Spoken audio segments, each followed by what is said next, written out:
I'm Turk Strongman, current resident at Mindfulness Institute. If you haven't subscribed to this channel yet, right now is a good time to do it. You can also activate the notification bell feature at the same time to be apprised of our new uploads here at Mindfulness. Please remember to share and to like this video, and also to make note of the donation by PayPal information in this video's description area immediately below your media player window right now. We're in Unit 3 of L.W. deLaurance's The Master Key. We are in Unit 3, Chapter 22, Lesson 20.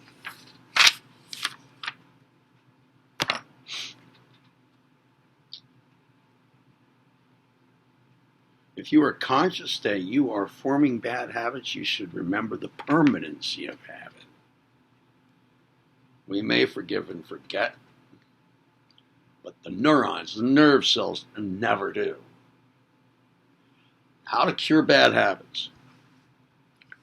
In Lesson 25, in Chapter 25, Lesson 23, on memory, under section The Art of Forgetting, you are told in attempting to forget ideas which you do not wish to remember, that you cannot oppose such ideas directly. And it's the same with bad habits. It's useless to fight them. You must get away from them by banishing them to the sea of forgetfulness, as advised elsewhere in this work. I'm going to say all that again, right now. In attempting to forget ideas which you do not wish to remember, remember that you cannot oppose such ideas directly. It's the same with bad habits. It's useless to fight them, to try to oppose them directly. You can't, it's useless. You have to get away from them. You have to get away from them by banishing them to the sea of forgetfulness, as advised elsewhere in this work. It is the error of many to fight useless battles.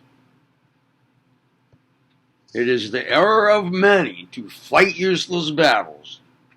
Useless, either because being weak, they are sure to be beaten, or because though strong, they gain victory at too great a cost. Either way. So, I'll repeat that. It is error. It is the error of many to fight useless battles like this. Like trying to get rid of a bad habit by trying to oppose it directly, to fight it. It's the error of many to fight useless battles like that. They are useless either because if you're weak, well, you're sure to be beaten. And if you're strong, then you may gain victory, but at too great a cost. So then, how should you deal with bad habits? Well, an example will perhaps be the best way to illustrate it. Take the care of a man who has given way to vice, okay?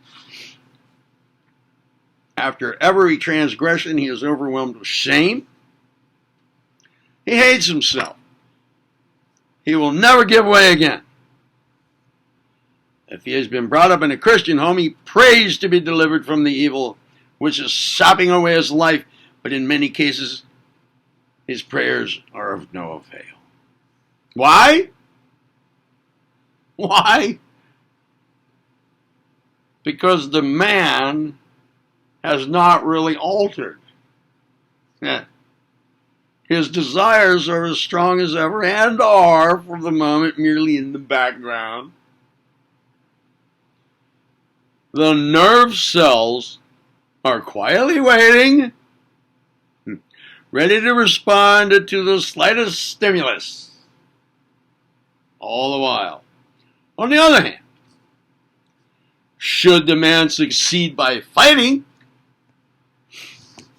it will be at the cost of terrible mental anguish.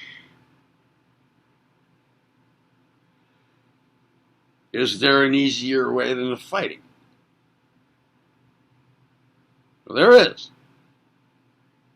And it's as I said above, by running away.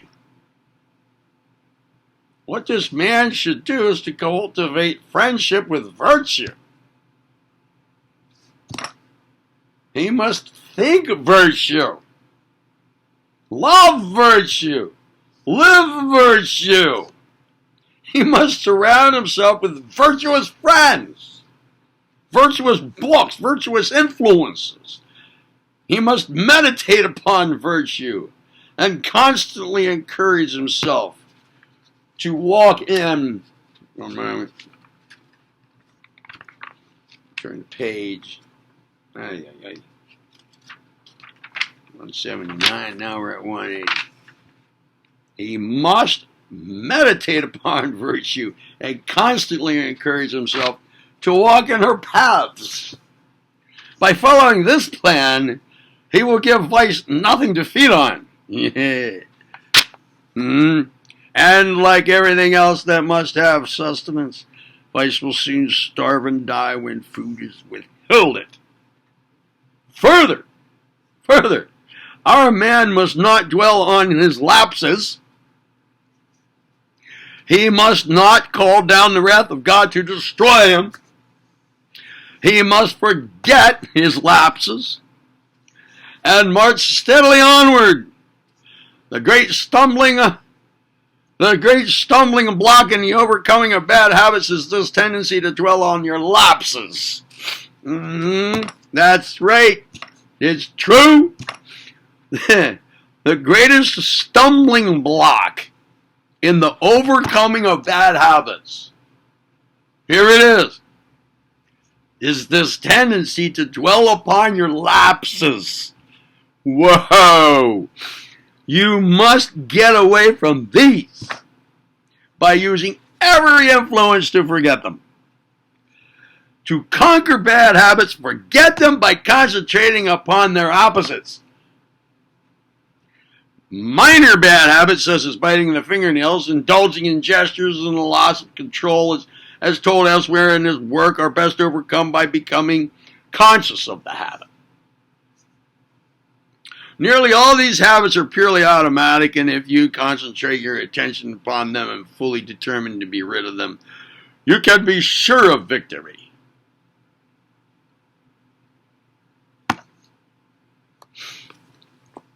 Now, in the next video, there's a big jump here now at this point in the book. Part 4, finally, part 4. Yeah. In the next video, part 4 now. Chapter 23, lesson 21. Will culture. Yeah. Mind training. Will culture, mind training. Beginning with subsection, the nature of volition. Yeah. A volition is the self-realization of an idea with which the self is identified. That's for the next video. If you haven't subscribed to this channel yet, do so right now. Also activate the notification bell feature to be apprised of our new uploads here at Mind Voltage Institute. Please remember to like and to share this video and make note of the donation by PayPal information in this video's description area immediately below your media player window right now. I'm Turk Strongman, current resident at Mind Voltage. See you in the next video. Will culture, mind training, the nature of volition. Be well.